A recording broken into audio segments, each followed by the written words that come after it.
Moi, j'adore ce que tu dis, Moïd, parce qu'il y a une chose qui est sûre, les gens, avec leur biais, ils préfèrent aller acheter une petite crypto qui est toute petite en pensant qu'elle va taper les fois 1000 et qu'elle va passer de, je te dis une connerie, d'un centime à 4 dollars, alors que putain de Bitcoin, depuis qu'il est créé, on voit bien l'augmentation annuelle, on voit bien jusqu'à où il va, et on sait très bien que s'il devait en rester qu'un, ça serait lui. Donc acheter Satoshi par Satoshi s'il faut, mais acheter du BTC, quoi. Mais ceci n'est pas un conseil, hein. Il est 6h52, nous sommes le 10 juin. Bienvenue au Café du Coin, bienvenue à tout le monde, tous ceux qui nous écoutent en podcast, qui nous regardent en vidéo. Salut Pete, salut David, comment allez-vous? Salut Moïd, salut Peter. Salut l'équipe, bien et vous? Ouais, cool. C'est quoi, je vais découvrir les prix avec tout le monde. Oh là là, on a un tableau rouge. Bitcoin, 30 092 $. L'Ethereum, 1793 $. Ils perdent moins d'1%. C'est pas passé grand chose sur les dernières 24 heures. On va passer au tableau général. C'est pas passé grand chose par rapport à hier. C'est un peu la même chose. On perd entre 1 et 2% ou 1 ou 2% de gains sur les dernières 24 heures selon les cryptos. Sur les 7 derniers jours, tout est plus ou moins mitigé, plutôt rouge. Sur les 30 derniers jours, il y a beaucoup de rouge, mais il y a du vert. Chainlink qui prend 30%. Le FTX qui prend 4%. Le Stellar qui prend 8%, Bitcoin il est à 30 000 $, l'Ethereum il est à 1800 $, le BNB à 291 $, le Solana 40 $, ah, il revient aux alentours des 40, c'est pas mal, le Solana qui essaie de se maintenir à 40 $ depuis maintenant plusieurs jours. Le Shitnobi, combien? Le Shibnobi, je sais pas, mais apparemment j'ai vu de plusieurs news qui sortaient sur le Shibnobi, je me disais mais en fait on a parlé du Shibnobi comme étant un shitcoin de ouf, mais il y a une communauté derrière, on va se faire allumer les gars. Bon, bah voilà, le tableau général plutôt mitigé, le Bitcoin il se maintient à 30 000 $, il est sur un fil, il n'est que 6h54 du matin. Allons voir les courbes, qu'est-ce qu'elles disent. On est juste en dessous la Kijun. La Kijun hier qui nous a fait office de barrière, on en parlait. On est encore en dessous la Kijun qui maintient les prix juste en dessous des 30 000 $. On passe en 4 heures pour voir ce que ça dit. On a parlé justement de ce nuage qui allait faire barrière et qui allait repousser les prix vers le bas. En plus,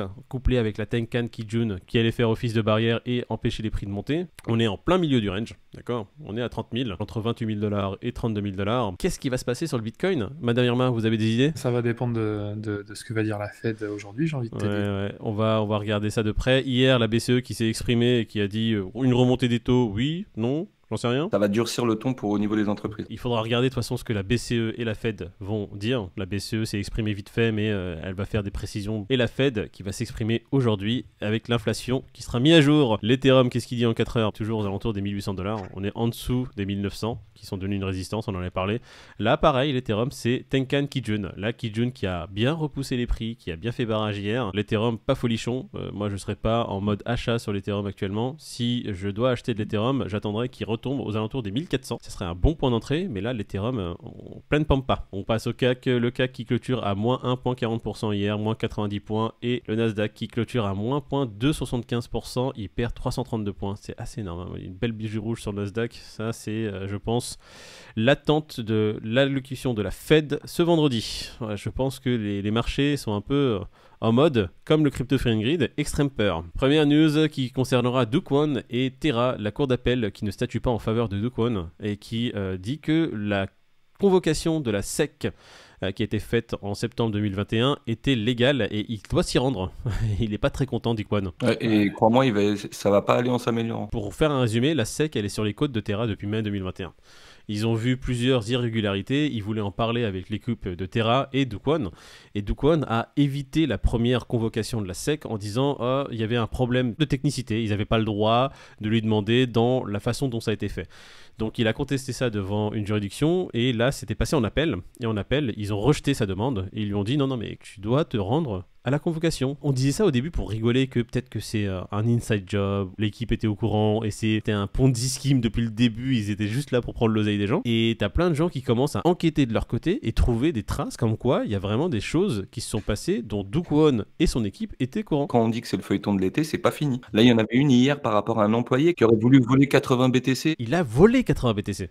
Alors, il les a volés, ils lui sont tombés dessus, en gros, de ce que j'ai compris. Si déjà, comme ça, un employé, là, on arrive à te dire qu'il a volé 80 BTC, mais c'est la fête du slip, le truc, en fait. Là-dedans, c'était à qui prendrait le plus, quoi. Et je vous dis qu'on va en entendre parler pendant un bout. Daniel Shin a nié toute allégation de faute professionnelle ou de fraude liée au crash de Terra, d'accord? Bon, ça respire la sincérité quand il dit ça. Moi, j'ai envie de le croire et d'investir avec lui dans les trucs. Enfin, bref, ça pue, quoi. Et Luna 2.0, on voit bien que, bon. Allez, on passe à la news suivante. Alors, un hacker, White Hat, qui fait des bug bounty pour essayer de gagner des rewards, a touché une prime de 6 millions de dollars. Ouais, alors lui, il vient d'une plateforme apparemment, de ce que j'ai compris, ça serait bien de donner le nom. Une plateforme qui s'appelle Immunify. Donc là, en l'occurrence, le mec, il a trouvé une faille qui aurait pu, je crois que c'est 200 millions. Alors, Bon, c'est bah, ils vont 200 filer 6 millions ou 200 000 millions, j'avais pas trop compris. Ça paraît un chiffre Ouais, assez c'est gros, mais ça bizarre. peut être Ouais, 200 000 on n'est millions. plus à un zéro près, frérot. Voilà. Donc, c'est beaucoup. C'est beaucoup. Non, mais c'est bien parce que tu vois, c'est une technique que beaucoup de gouvernements utilisent. Ils engagent des experts en cybersécurité pour trouver les failles et ensuite ça leur permet donc de rémunérer ces hackers-là et ça leur permet de travailler sur ces failles et de renforcer leur système de sécurité. Ouais. Et en fait, la crypto est en train de passer à ça. Et... Moi, j'étais persuadé que c'était des gens qui étaient dans le projet au lancement, des devs et tout ça, qui savaient qu'il y avait des failles et tout, qui laissaient le projet se développer. Après, ils appellent leur cousin. Pourquoi pas? Dis-moi, tiens, viens déclarer la faille, on va te donner 6 millions Ouais. et on fait moite-moite. Non, mais bon, après, je te dis pas que ça n'existe pas. C'est pas principalement ça. Tiens, ça me fait rebondir sur Bored Ape et Yuga Labs. Tu sais qu'ils avaient un code sur les smart contracts des Bored Ape. Il y avait un smart contract qui permettait d'en créer autant que tu voulais, Ah. des Bored Ape. D'accord. Et les mecs, quand ils ont appris ça sur Twitter, il y a eu une grosse tollée contre Yuga Labs. Et les mecs, ils ont mis hier sur Internet qu'ils ont fait une croix sur le smart contract, ils se sont auto-ban de la fonction. En gros, Yuga Labs a dû faire une croix sur un smart contract qui les autorisait à recréer des NFT sur la série de Bored Ape qui avait 10 000. Il y a eu un tollé sur Twitter et ils ont annulé le smart contract, donc ils peuvent plus modifier le code. Par contre, s'il y a une couille, ils peuvent pas le modifier non plus. Mais ils ont écouté la commu. On passe à la news suivante. Au Japon, les autorités pourraient confisquer les crypto-monnaies dans les affaires criminelles. C'est à peu près normal, ça se passe déjà en France, mais bon, au Japon, ils vont mettre les bouchées doubles et ils vont vraiment appliquer une tolérance zéro là-dessus. D'une part, ça montre qu'ils vont adopter la crypto, il n'y a aucune raison qu'ils ne le fassent pas. Et ça montre aussi que ça va être de plus en plus compliqué de contourner certaines règles pour faire des scams, etc. Donc c'est très bien. On va dire que le Japon se met à la page. Ouais. Là, pour l'instant, quand il y a une affaire criminelle et qu'ils arrivent à attraper les criminels, ils ne peuvent pas saisir leur crypto. C'est juste un vide juridique qui existe. Du coup, ouais, comme tu le dis, ça montre que la crypto se démocratise à tel point, à une telle vitesse que même les gouvernements aujourd'hui ne peuvent plus juste faire « Ah, ça n'existe pas ». Ils sont obligés de regarder, de voir que ça existe et de légiférer dessus. Donc ouais, Japon qui se met à la page et qui va pouvoir maintenant arrêter les criminels et saisir leur crypto. Allez, news suivante. 75% des commerçants américains envisagent d'accepter les paiements en crypto-monnaie sous 2 ans. Remettons les choses dans le contexte. Cette enquête a été faite en décembre 2021, donc c'était vraiment au max du max du max. Tout le monde s'intéressait à la crypto. Il faudrait refaire la même aujourd'hui pour voir si c'est vraiment 75%, mais de toute façon, c'est un chiffre assez représentatif de l'adoption de la crypto auprès du grand public. Et quand tu vois que 3/4 des plus gros commerçants américains veulent accepter la crypto et pensent que dans 2 ans, ce sera normal. Faisons juste un pas en arrière. On revient juste 5 ans en arrière. En 2017, tu voulais juste réunir des personnes autour de toi pour parler de crypto, c'était pas possible. Grave. Aujourd'hui, tu vas dans la rue, tu peux trouver, allez, en 5 minutes, quelqu'un sur son smartphone qui aura une application, un DEX, un wallet décentralisé, il aura quelque chose. On est dans un monde où en 5 ans, il y a eu un retournement majeur de la situation sur le domaine crypto-blockchain. T'as des gouvernements aujourd'hui qui ont adopté le Bitcoin comme monnaie officielle. Le monde d'aujourd'hui, par rapport au monde de 2017, sur le domaine crypto-monnaie, est totalement différent. Même les médias mainstream commencent à en parler. BFM TV, s'il te plaît, ils ont une section crypto.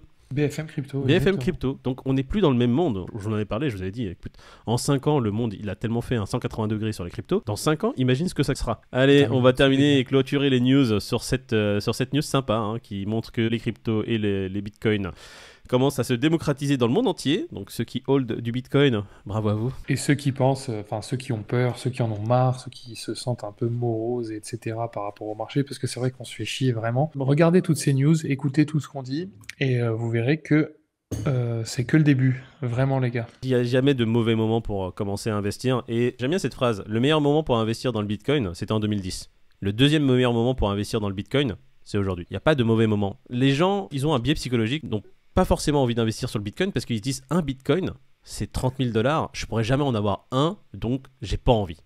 Mais ils se rendent pas compte qu'on commence déjà depuis plusieurs années à parler en Satoshi, c'est-à-dire 1/1000 de bitcoin, je sais même pas c'est combien un Satoshi. Les gars, on va arriver dans un monde où on ne parlera plus en 1 bitcoin dans les années à venir, on parlera en Satoshi, en portion de bitcoin. Et ne vous dites pas, oh j'investis pas parce qu'un bitcoin c'est cher, non.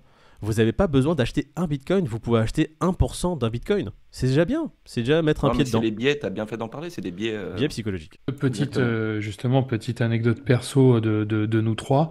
On a commencé sur Bitcoin et Ethereum en DCA. Aujourd'hui, on a pas mal d'Ethereum, pas mal de Bitcoin grâce au DCA. Je pense que quand on a commencé, Perso, j'aurais pas cru avoir autant d'Ethereum, par exemple, en faisant ça. Ouais. Comme tu dis, le meilleur moment, j'aime bien cette phrase, c'était en 2010 et aujourd'hui. Ne cherchez pas le meilleur moment, ça n'existera jamais. Juste commencez si vous voulez le faire. Hein. C'est pas un conseil, on vous dit pas acheter un bitcoin. Juste si vous dites, oh, j'aimerais bien. À un moment donné, il faut arrêter d'aimerais. Tu vois, il faut plus être dans le conditionnel, il faut faire. Si vous faites pas les choses, vous avancerez jamais. Bon, messieurs. Moi, j'adore ce que tu dis, Moïd, parce qu'il y a une chose qui est sur les gens avec leur biais. Ils préfèrent aller acheter une petite crypto qui est toute petite en pensant qu'elle va taper les fois 1000 et qu'elle va passer de, je te dis une connerie, d'un centime à 4 $. Alors que putain de Bitcoin, depuis qu'il est créé, on voit bien l'augmentation annuelle, on voit bien jusqu'à où il va. Et on sait très bien que s'il devait en rester qu'un, ça serait lui. Donc acheter Satoshi par Satoshi s'il faut, mais acheter du BTC, quoi. Mais ceci n'est pas un conseil. Hein. Ta phrase est top, Moïd. J'ai envie de lui mettre un like à ta phrase.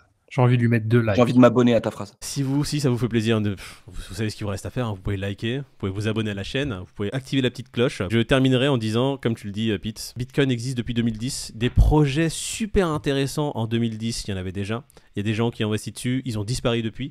Des Solana, il y en avait en 2012 sûrement, qui ont disparu en 2014. Bitcoin est toujours là. Des Ethereum, il y en a sûrement eu des balbutiements en 2013. En 2015, ils ont sûrement disparu. En fait, des projets super intéressants en crypto, c'est des startups qui en a eu des tonnes et des tonnes. Il y a des gens qui ont investi dessus parce qu'ils se sont dit c'est le prochain Bitcoin. Bah non, le prochain Bitcoin, il n'y a que Bitcoin. Il est toujours là depuis le 2010. Donc ne vous dites pas j'achète un Solana parce que je peux en acheter un entier. C'est mieux que d'acheter du Bitcoin parce que je peux pas en acheter un entier. Non, du Bitcoin, vous pouvez en acheter 1%. C'est déjà très bien. Si vous voulez faire quelque chose, faites-le, c'est tout. N'attendez plus, ne remettez pas à demain. Ça serait le petit mood du jour. Allez messieurs, on se retrouve demain matin. Et non, c'est le week-end. On se retrouvera lundi messieurs. On vous souhaite Peter, à tous il a flippé. un bon week-end. Bon week-end la team. On se retrouve lundi, on fera une review hebdomadaire et on verra si vous voulez qu'on parle de quelque chose en particulier, n'hésitez pas à nous le dire en commentaire. On est là pour ça aussi, vous répondre. Bisous tout le monde. Bisous. J'ai failli dire bisous à tous. Bisous à tous. Ciao. Bisous. Bonne journée les mecs. Ciao.